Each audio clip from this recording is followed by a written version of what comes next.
The first pillar of social excellence is. The second pillar of social excellence is. The third pillar of social excellence is. And the fourth pillar of social excellence is vulnerability. And this is when some of you in the room get freaked out. When I say vulnerability, I am not giving you permission to dump your life problems on strangers.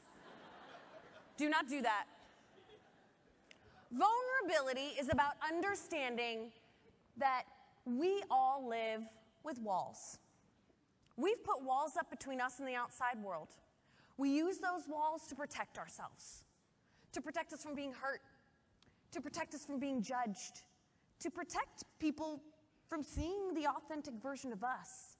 Because, man, that's scary. What if we show someone who we authentically are and they don't like it? That rejection's really hard to deal with.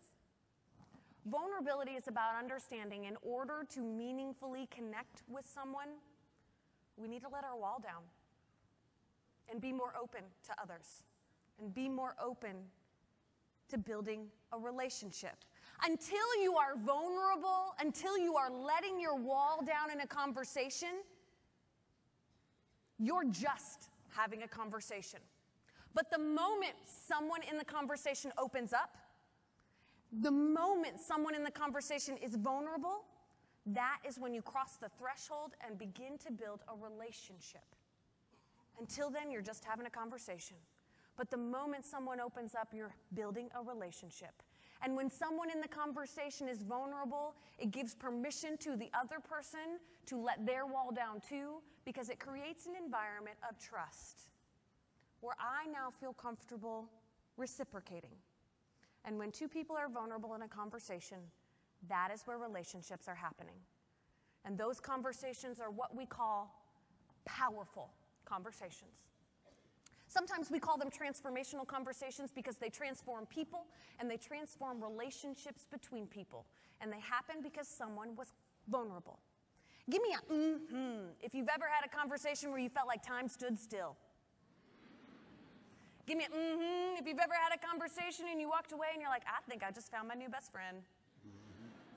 Give me a if you've ever had a conversation where you left feeling inspired or empowered to be a better person or do something important. Those are powerful conversations. And they happened because someone was vulnerable.